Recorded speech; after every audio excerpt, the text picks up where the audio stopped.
Bismillahirrahmanirrahim. Assalamu alaikum. I welcome all my students to today's lecture of GIT. And what is that? That is the movements of the small and large intestine. Now we are going to talk about the movements taking place in the small gut first of all. Now always keep one thing in mind is that there is presence of two types of movements in the small gut, and what are they? They are the mixing contractions and the propulsive contractions. The mixing contractions, they are actually the contractions so that the food should be properly mixed with the secretions inside the gut, whereas the propulsive contractions, they are responsible for movement of food downward or head towards anus. Now, essentially, all the movements of the small intestine cause at least some degree of both the mixing and propulsion as well. Now, mixing contractions, or you can say the segmentation contractions, when a portion of the small intestine becomes distended with chyme, stretching of the intestinal wall elicits localized concentric contractions spaced at intervals along the intestine and lasting a fraction of a minute.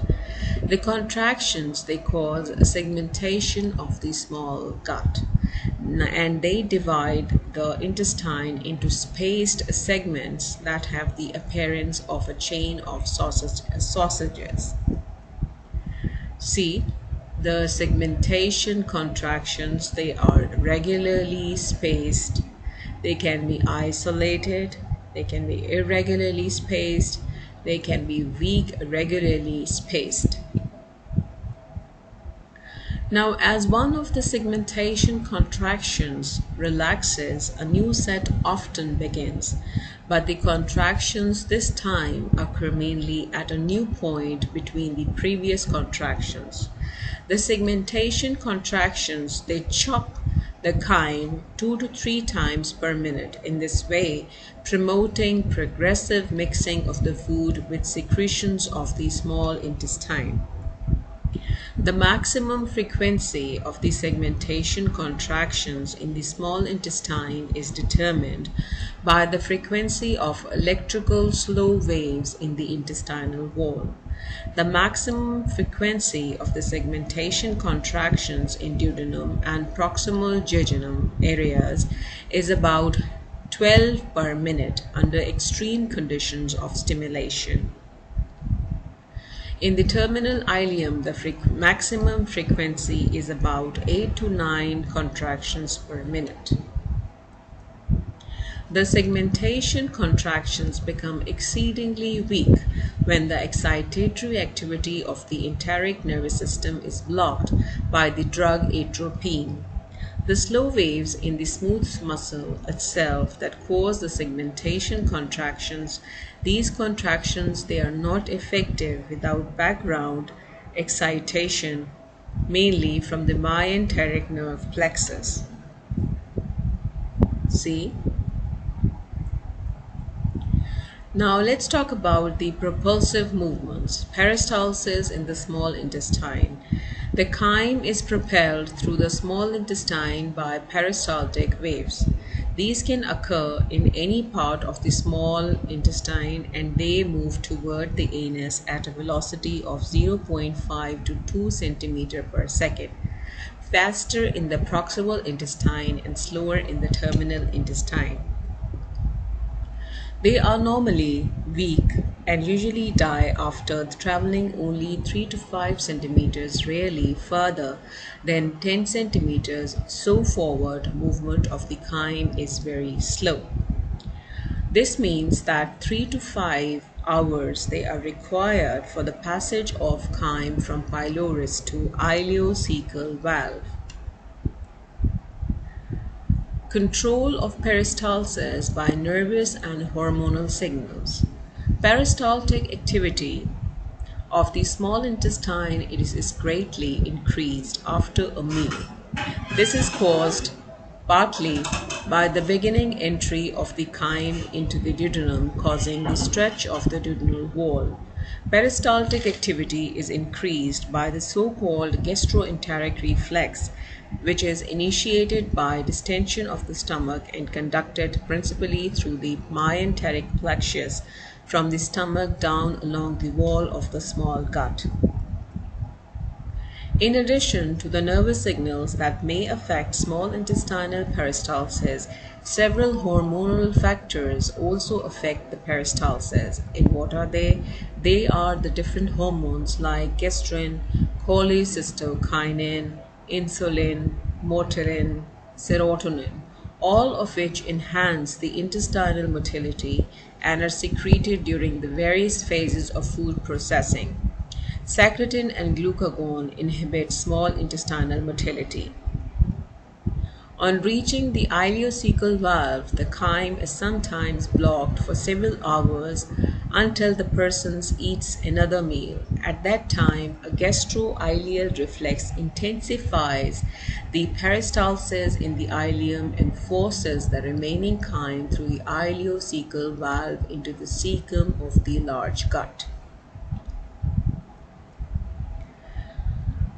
Now let's talk about the propulsive effect of segmentation movements.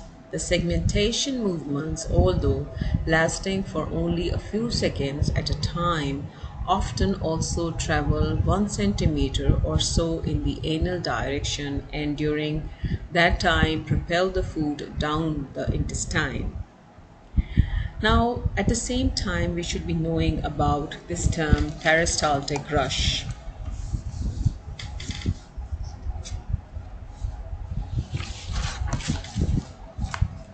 We should be knowing about what is peristaltic rush.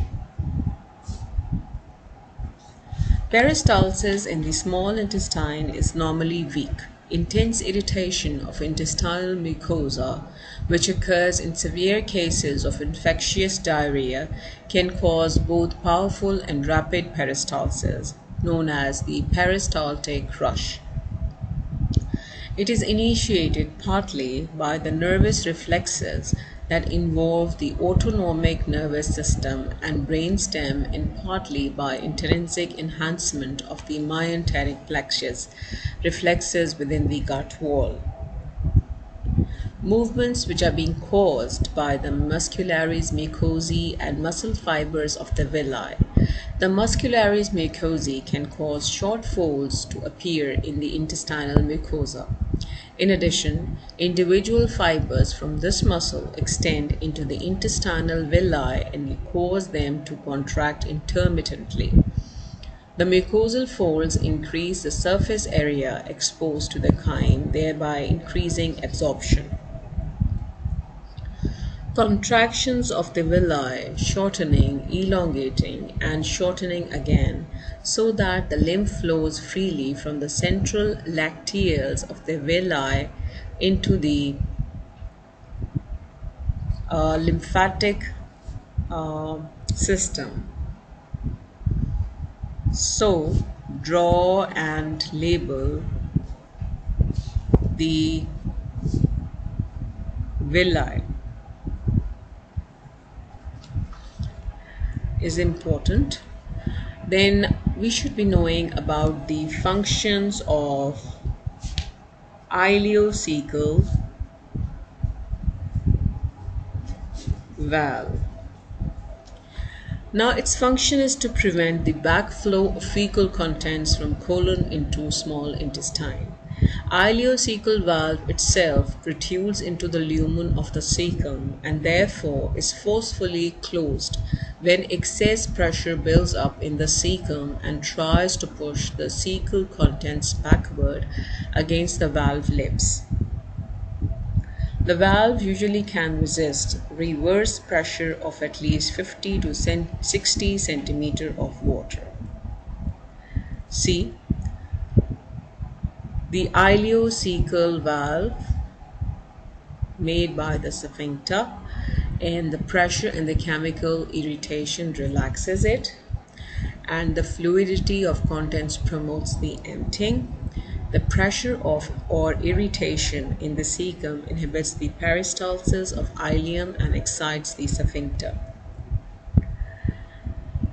The wall of ileum for several centimeters immediately upstream from the ileocecal valve has a thickened circular muscle, so the word sphincter has been added to it, and this sphincter normally remains mildly constricted and slows emptying of ileal contents into the cecum.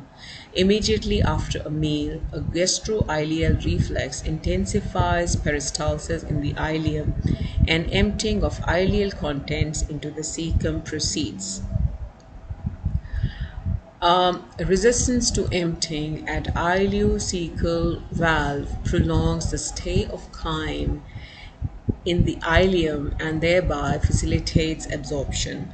And normally only 1500 to 200 ml of chyme is going to empty into the cecum each day. So this is all about the today's lecture, and inshallah we'll continue later on. Stay blessed. Allah Hafiz.